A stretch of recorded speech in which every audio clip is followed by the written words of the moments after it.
ہم اگر یاد کرتے ہیں اپنے زندگی کے ماضی کو تو ہمیں ایک دن بھی ایسا نہیں ملتا ہم جب کسی روزگار سے وابستہ نہ ہو. سب سے پہلے روزگار کی تلاش کرتے تھے. 3 چیزیں ہم سمجھتے ہیں کہ آپ کو زندگی میں اس کو اولیت دینی چاہیے. روزگار ہو، گھر بار ہو اور یار ہو. ہنزرین اولاد لال، ترکی زبان میں خیر نہیں ہے، خنزیر کو ہنزیر بولتی تھی وہ کہتی تھی ہنزرین اولاد لال. تو یہ مشکلات کا آپ نے پوچھا تو ابتدائی مشکلات تو ایسی میں 10 مشکلات گنا سکتا ہوں. آپ کہاں تک سنو گے، کہاں تک سناؤں. یعنی آپ نے یہ راستہ خود چنا؟ بالکل خود چنا. اور بمبئی میں جیسے ہی ہم پہنچے تو ظاہر ہے کہ ہم اپنے ماموں کے ہاں پہنچے، اور بمبئی میں چھوٹے چھوٹے رہائشی کمرے ہوتے ہیں. والد کے تو ہماری پوری بلڈنگ تھی تو ان کا چھوٹا سا کمرہ تھا، وہیں رہائش اختیار کی. اور بمبئی میں چال سسٹم ہوتا ہے جس میں ایک ساتھ میں 15-20 مکانات ہوتے ہیں، جو کراچی میں بھی بعض جگہ پر ہے. تو اس میں ایک کمرہ تھا ہمارے ماموں کا، وہاں ہم ان کے ساتھ رہنے لگے. اور وہیں پہ ایک کمرے میں ایک کارخانہ تھا گتے کے ڈبے بنانے کا. تو ہماری والدہ نے وہاں پہلی نوکری ہمیں وہاں لگائی، جو گتے کے ڈبے، جوتوں کے اور اس کے مٹھائی کے ڈبے بناتے تھے. تو وہاں 5 آنے روز پہ.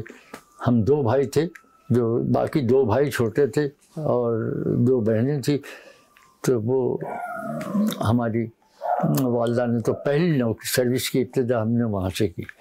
اور پھر اس کے بعد ہم مسلسل محنت سے ہم بھاگے نہیں. آج اتنی اس عمر میں بھی ہم اگر یاد کرتے ہیں اپنے زندگی کے ماضی کو تو ہمیں ایک دن بھی ایسا نہیں ملتا ہم جب کسی روزگار سے وابستہ نہ ہو. چاہے ہم بمبئی میں رہے ہوں، کلکتہ میں رہے ہوں، حیدرآباد میں رہے ہوں، یا کراچی میں رہے ہوں، یا کراچی کے پاکستان کے دوسرے شہروں میں رہے ہوں، یہاں کے لاہور ہے، دوسرے جہاں بھی ہم گئے ہیں وہاں ہم سب سے پہلے روزگار کی تلاش کرتے تھے. اور روزگار 3 چیزیں ہم سمجھتے ہیں کہ آپ کو زندگی میں اس کو اولیت دینی چاہیے مختلف مدارج میں. اور اگر یہ آپ کے اور یہی سماجی معاشرے کا اور نظریات کا یہ ہے کہ یہ، اور وہ میرے نزدیک جو ہے ہر بندے کو روزگار سے وابستہ ہونا چاہیے، ہر بندے کو گھر بار ہونا چاہیے، اور ہر بندے کے ساتھ ایک خاص عمر کے بعد یار ہونا چاہیے.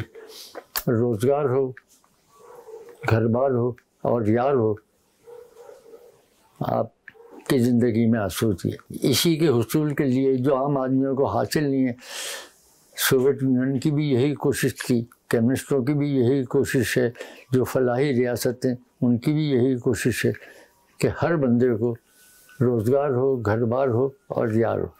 آپ کی والدہ کون سی زبانیں بولتی تھی؟ ترکی بھی بولتی تھی اور اردو جو سیکھی تھی انہوں نے. جو قصور میں وہ رہی تھیں جب ہمارے نانا آئے تھے تو ہماری خالہ یا ماموں تو نہیں بول پاتے تھے، لیکن ہماری والدہ پنجابی جانتی تھی، پنجابی بولنا اور سمجھنا جانتی تھی. اچھا، بول بھی لیتی تھی؟ ہاں، بول بھی لیتی تھی. اور آپ کو اگر کبھی ڈانٹنا ہو تو کس زبان میں ڈانٹتی تھی؟ ڈانٹتی تو اردو میں تھی، لیکن اگر گالی دیتی تھی تو ترکی میں گالی دیتی تھی. اچھا، پنجابی میں کبھی نہیں انہوں نے ڈانٹا؟ نہیں. آپ سے کبھی مطلب یہ ہے کہ غصے میں آتی تھی تو جو عموماً کہا جاتا ہے کہ سور کا بچہ، تو وہ یہ نہیں کہتی تھی، وہ کہتی تھی ہنزرین اولاد لال. ترکی زبان میں خیر نہیں ہے، خنزیر کو ہنزیر بولتی تھی وہ کہتی تھی ہنزرین اولاد لال. تو جو نیچر ہے کسی کو بھی اگر اس کی جاننا ہو تو آپ جب اس پہ پڑھتی ہے تو وہ پھر جو فطری اس کی زبان ہے وہ اس کے منہ سے نکلتی ہے. اچھا، پھر آپ نے جب آپ جو بمبئی میں آپ کے لڑکپن کا زمانہ تھا، جب آپ کام کر رہے تھے، اس زمانے میں بمبئی کیسا شہر تھا؟ کیسے کی ضرورت تشریح کر دی، کس سلسلے میں کیسے سے مراد؟ معاشرت کیسی تھی، اور جو لکھنے پڑھنے کے حوالے سے جو ادبی تحریک تھی یا پولیٹیکل جو سچویشن تھی وہ کیا تھی، اور کن کن لوگوں کو اس زمانے میں آپ کو ملنے کا اتفاق ہوا, کن لیڈروں کو دیکھنے کا اتفاق ہوا یا ان کی تقریر سنی؟ آگے تو بہت بڑی کہانی ہے, کن کن لوگوں سے اتفاق ہوا. یہ ہوا معاشرتی طور پہ علم حاصل کرنا, رہائش کرنا, اس سلسلے میں اگر بمبئی کا ہم ذکر کریں تو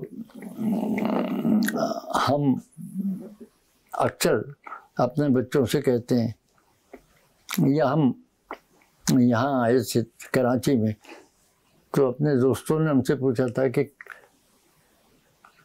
کراچی کیسا لگا, تو ہم نے کہا کہ بھائی ہمیں ایسے لگا کہ کسی شہر سے دیہات میں آ گئے ہوں.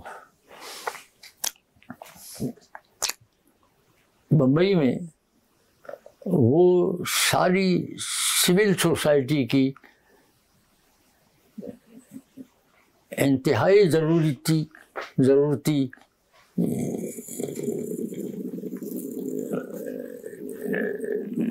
ان کے ادارے, ان کی تعلیمی نظام, ان کا سارا نظام ایسا ڈیولپ تھا کہ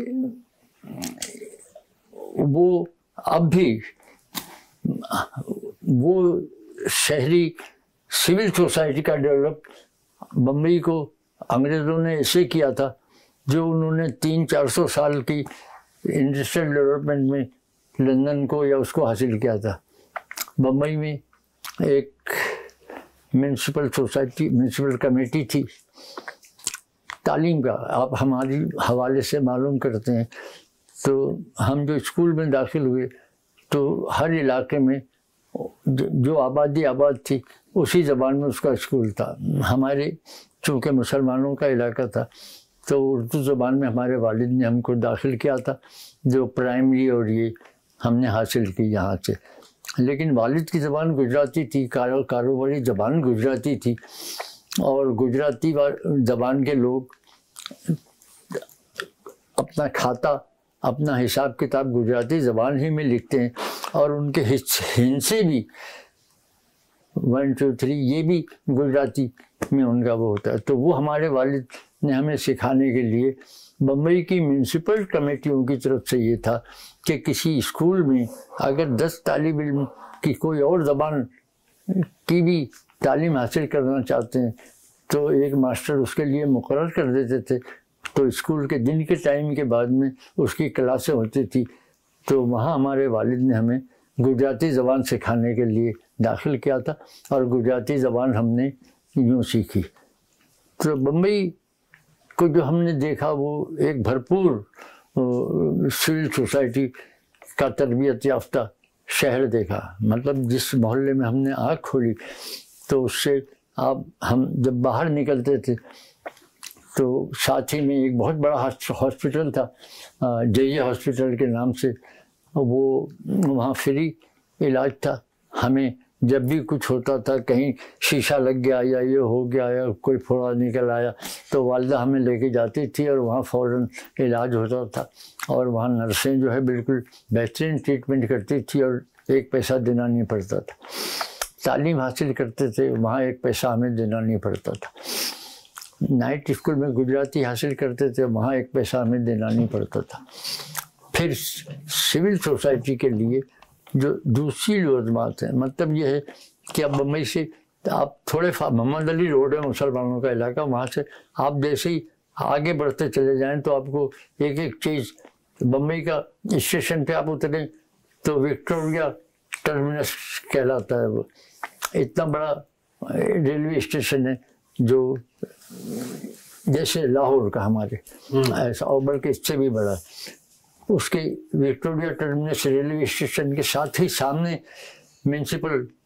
بامبے میونسپل کارپوریشن کی بہت بڑی عمارت ہے, جیسے کراچی میں بلدیہ کی عمارت ہے. اور اس پائے کی عمارت بلدیہ کی ہمیں پاکستان میں کوئی دوسری جگہ نظر نہیں آئی جو کراچی کی بلدیہ کی عمارت. پھر اس کی بلدیہ کی عمارت کے سامنے چلے جائیں, ساتھ میں چلے جائیں آگے تو ٹائمز آف انڈیا کا پلیس ہے جس کی بہت بڑی عمارت, یعنی صحافت اور سیاست کا اتنا بڑا مرکز تھا. اس سے تھوڑا سا آگے چلے جائیں تو سینٹ زیویئر کالج تھا جس میں بھٹو نے تعلیم حاصل کی, انگلش میڈیم کا تھا. اس سے آگے بڑھیں تو کرافرڈ مارکیٹ تھی جو انگریزوں کی بنائی ہوئی مارکیٹ تھی, اور جہاں بھرپور طریقے سے آج کے جو ہے بڑے بڑے یہ تجارتی مال بنتے ہیں, اس طریقے کا حال تھا. اور سول سوسائٹی اتنی مضبوط تھی کہ ایک مرتبہ ہم گھر میں والدہ نے ہم سے مچھلی منگائی, ہم لے کے پہنچے تو مچھلی خراب تھی, بدبو آ رہی تھی. تو ہماری والدہ نے کہا کہ یہ کیا لے کے آ گئے؟ میں نے کہا کہ وہاں مچھلی بازار میں تو بدبو پھیلی ہوتی تو ہم نے اندازہ نہیں کیا. کہنے لگے وہاں جا کے ادھر چوکی پہ بولتا. میں نے کہا اچھا. کہنے لگے وہیں گیٹ کے اوپر ایک بیٹھا ہوا ہے ٹوپی لگا کے, وہ میونسپلٹی کا آدمی, اس کو بول وہ پیسے واپس دلائے یا دوسری مچھلی. ہم وہاں لے کے گئے اور وہ فوراً میرے ساتھ گیا. جس شے کو انہوں نے کرایہ پہ دیا ہوا تھا اس کو وہاں سے اٹھایا, سبکدوش کیا اور اس سے کہا یا تو پیسے واپس کرو یا دوسری مچھلی. سول سوسائٹی اتنی مضبوط تھی. کوئی بندہ مرتا تھا تو اس کی لاش گھر سے آپ جب تک نہیں اٹھا سکتے تھے کہ میونسپل کارپوریشن کا آدمی آ کے آپ سے پورا اس کا حدود اربہ نہیں لکھے, بیماری کی وجوہات نہیں لکھے کہ کس لیے مرا, کیسے مرا, کیا ہوا, اس کا سرٹیفکیٹ ہوگا تو آپ شمشان میں اس کو جلا سکتے ہیں یا قبرستان میں دفن کر سکتے ہیں. کیا کیا بات گنائے بمبئی کی آپ کو. تو آپ کے محلے کا کیا نام تھا جہاں آپ رہتے؟ جہاں میں پیدا ہوا اس محلے کا نام تھا چوکی محلہ. اچھا. اور عام طور پہ جو نام علاقے کا پرایا جاتا ہے, لیکن جو میونسپل کا نام دیا ہوا تھا اس کا نام تھا اندریا اسٹریٹ. اور جو بلڈنگ تھی ہمارے والد کی اس کا نمبر تھا 93, چوکی محلہ 93 اور بمبئی. اور آپ نے تعلیم کہاں تک حاصل کی, روایتی تعلیم؟ میں میٹرک تقریباً انٹر میں نہیں, میں میٹرک تک ہی میں نے حاصل کی. سیکنڈری اسکول تک میں نے پڑھا, باقی ساری تعلیم. اور اس تعلیم ہی کی بیس تھی کہ جو بعد میں ہم کو اس نے ہمیں چین سے بیٹھنے نہیں دیا, اس لیے کہ اس بیس کو جو اس دور کے تعلیمی نظام کا دیا ہوا تھا اس کو ہم بھلا نہیں سکے. آج ہم ذکر جب کرتے ہیں, ابھی کچھ دوستوں کے ساتھ ناظر بیٹھے ہوتے, انہوں نے کہا کہ ہم تعلیم کیا حاصل کریں. ہم نے کہا کہ بھائی تعلیم حاصل کرنے کا مطلب یہ ہے کہ نصاب کی کتابیں نہیں ہیں, ہم نے جو حاصل کیا ہے دنیا سے خود حاصل کیا ہے, اور آپ اس کے لیے سب حاصل کریں. پہلے آپ فکشن پڑھیں, پھر اس کے بعد آپ فکشن سے بعد میں سوشل سائنسز کی کتابیں پڑھیں, پولیٹیکل سائنسز کی کتابیں پڑھیں, اور اس کی ساری بیس جاننے کے لیے آپ کو فلسفے کا پڑھنا ضروری ہے. تو ناظر چونکہ تعلیمی شعبے سے ہی متعلق تھے تو انہوں نے کہا کہ آج فلسفہ جو ہے یہاں بھی اس کو وہ کیا گیا ہے اور وہاں بھی اس کو فلسفے کو مغرب میں بھی ہٹایا جاتا ہے. اور میں سمجھتا ہوں کہ یہ دنیا کو اندھیرا رکھنے کے لیے, دنیا کو معاشی مفاد کے تحت اپنے راستے پہ چلانے کے لیے عام لوگوں کو بنیادی فلسفی سے آپ کو دور رکھا جاتا ہے. تو یہ تعلیم جو وہاں ہم نے حاصل کی, تو وہ جو میونسپل اسکولوں میں ابتدائی تعلیم حاصل کی تھی, تو سیکنڈری کی تک پہنچنے تک ہمیں جغرافیہ کا پورا ادراک تھا. ہمیں ہاتھ سے بنانا پڑتا تھا کہ بمبئی کا جغرافیہ یہ ہے اور اس کا شمال یہ ہے, جنوب یہ ہے. ہندوستان کا جغرافیہ یہ ہے, اس کا شمال یہ ہے, جنوب یہ ہے. اتنے بڑے اعظم ہیں اور اس کا حدود اربہ اور ان کی سمتیں یہ ہے.